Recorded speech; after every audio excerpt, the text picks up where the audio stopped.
Brazil's top anti-corruption judge, Sérgio Moro, who has been the driving force in uncovering the country's vast corruption, himself became ensnared in a corruption scandal. He's been lionized in the Brazilian and in the northern media for the last 2 years as being this impartial anti-corruption crusader. But what's come out in the last week, there have been reservations about him all along by a lot of people, because it seems like he's targeting one specific political party, the PT party, and he's letting people off from much larger corruption charges who are involved with conservative parties like PSDB. The charges against him right now are that he's set up a scheme of selling sentence reductions to people who plea bargain as part of the Lava Jato investigation, which is looking into corruption in the construction industry and the petroleum industry, and its relationship with political parties, but mainly the PT party. There's a defendant in the case named Tacla Duran, who's a lawyer for Odebrecht Construction Company. Now, he was accused of money laundering, and they immediately got in touch with him to make a plea bargain, because this is the way that they're gathering evidence in the case, by arresting business leaders and then allowing them to plea bargain their way out of jail if they testify mainly against ex-President Lula, Luiz Inácio Lula da Silva. In the case of Tacla Duran, he was charged with money laundering, and then the godfather, the best man of Sergio Moro and his wife's wedding, who's a partner in Sergio Moro's wife's law firm, got in touch with Duran and offered a sentence reduction in exchange for 5 million reais paid under the counter. And this sentence reduction would have eliminated jail time. He would have been under house arrest. The next day, they sent the terms of the sentence reduction agreement, plea bargain agreement, to Duran, and he decided not to do it because it included him having to confess to crimes he said that he didn't commit. He immediately fled to Spain and turned himself over to the Spanish government as a witness in Spanish government investigation into corruption in the Odebrecht Construction Company. Sergio Moro tried to extradite him, and the Spanish government refused because they said he didn't present any concrete evidence whatsoever. So last Thursday, Tacla Duran testified via video conference to the Brazilian Congress about a corruption scandal involving the JBS Meatpacking Corporation.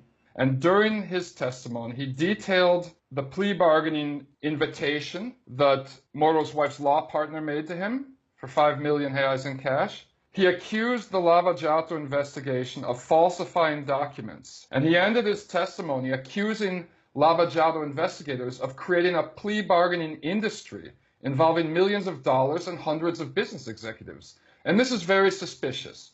It's suspicious because, first of all, there have been some very important conservative politicians in Brazil who have been completely untouched in the Lava Jato investigation, despite massive amounts of audio and video evidence, including 2014 presidential runner-up Aécio Neves, who was caught on audio asking for $20 million in bribes from the JBS Meatpacking Company and hasn't gone to jail at all or not even been suspended from the Senate. And also, there's photos of him laughing with Moro. Apparently, they were friends. So this is troubling. And it's also troubling when you look at the number of high-ranking corrupt businessmen who've had their sentences drastically reduced in the last few months as part of the Lava Jato investigation, which makes you think this isn't a unique case with Tacla Duran. There's the example of one of the biggest contraband money changers in Brazil, Alberto Youssef. He's a millionaire. He was sentenced to 122 years in Lava Jato, and in mid-October, Sergio Moro reduced his sentence to 4 years of house arrest with credit for time served. And there's about a dozen similar cases.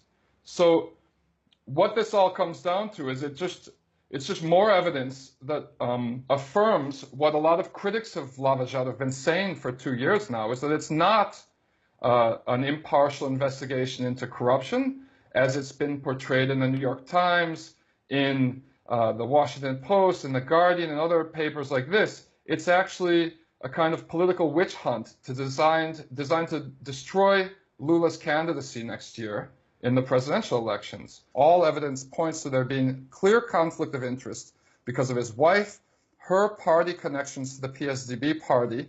She used to be a legal counsel to the vice governor of Paraná state from PSDB party. And the fact that none of the members of that party, who are the biggest people implicated in these corruption scandals, have ever been arrested. The poll numbers, the most recent poll came out last week, and Lula's lead in the polls continues to increase. He's got more than 2 times the support of his nearest competitor, who is a neo-fascist holdover from the military dictatorship named Jair Bolsonaro. It's a stressful moment in Brazil because it seems like after Dilma Rousseff was illegally removed from power in 2016, we're living in a state of exception where the rule of law doesn't really matter anymore. I think there's a general feeling that regardless of whether he's guilty or innocent, they'll find some way to prevent him from running. And if they can't prevent him from running, maybe try to kill him, because the Supreme Court justice in charge of the Lava Jato investigation died in a mysterious plane crash the day before he was going to release the results of the investigation. In the last elections, presidential candidate Eduardo Campos died in a plane crash before the election, propelling Marina da Silva to be a candidate who's favored by a lot of sections of the northern elite as well. And so I think that there's a general feeling of worry right now that first, Lula won't be allowed to run.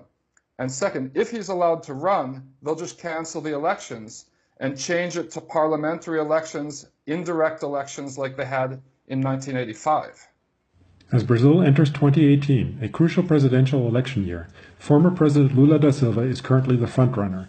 However, as Brian Muir explained, it is far from clear whether the country's governing class will allow him to run and will send him to prison instead. Meanwhile, the Lava Jato corruption scandal, which at first looked like it might clean up Brazilian politics, is actually muddying the waters even more. Meu bom juiz.